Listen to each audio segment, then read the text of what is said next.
Somewhere off the coast of France, near the English Channel, the Peltier family decided to spend their vacation on a yacht.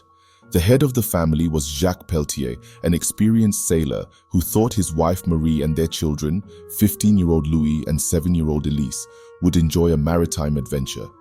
The first day of the journey passed without incident. The sea was calm and the sky was clear. They were moving away from the shore when Louis, peering through binoculars, shouted, "Dad, look, a ship!" On the horizon, under a black and white flag, something large and dark appeared. Jacques raised the binoculars to his eyes and saw an old pirate ship. "That's impossible," he whispered. "It must be centuries old."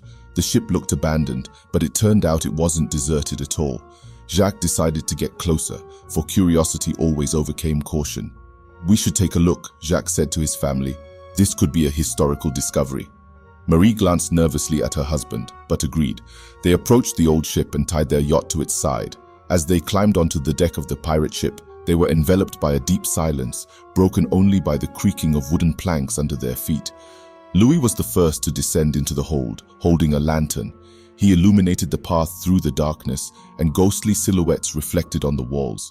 The smell of old wood and salt was heavy. Suddenly they heard footsteps, quiet but distinct. Jacques raised his hand, stopping everyone. "Who's there?"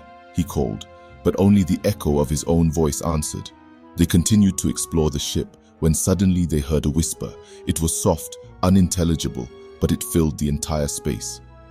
"I feel cold," Elise whispered, clutching Marie's hand.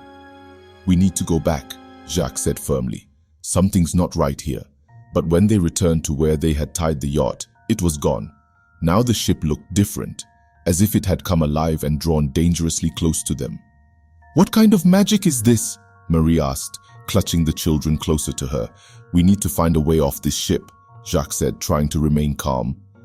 They decided to split up. Jacques and Louis went to explore the upper deck, while Marie and Elise stayed below. Just a moment later, as they reached the bridge, Jacques felt a surge of terror.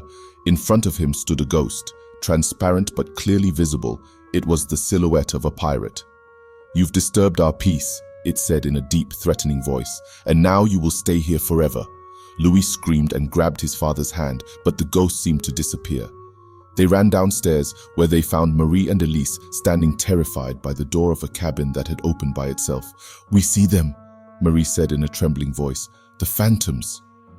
The entire ship was filled with ghosts quietly passing by them, paying no attention. They looked like the crew of a sunken pirate ship, doomed to wander the ship forever. Jacques realized that this was a ghost ship, cursed to drift the seas eternally. He knew the legends of such ships, but had never believed in them. Now they were part of that legend themselves. "We have to find their treasure," he said. "It might be the key to our salvation." They began to search the ship, finding old maps, chests of treasures, but nothing that could help them return. Night fell quickly, and the darkness thickened around them when they finally found a chest with the ancient captain's log. The captain described a curse that befell his crew for their betrayal and cruelty.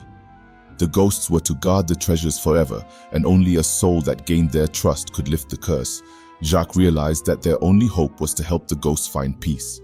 They found the remains of the crew buried in the hold and gathered them for a proper burial. When the last ghost disappeared, the wind began to lift the ship.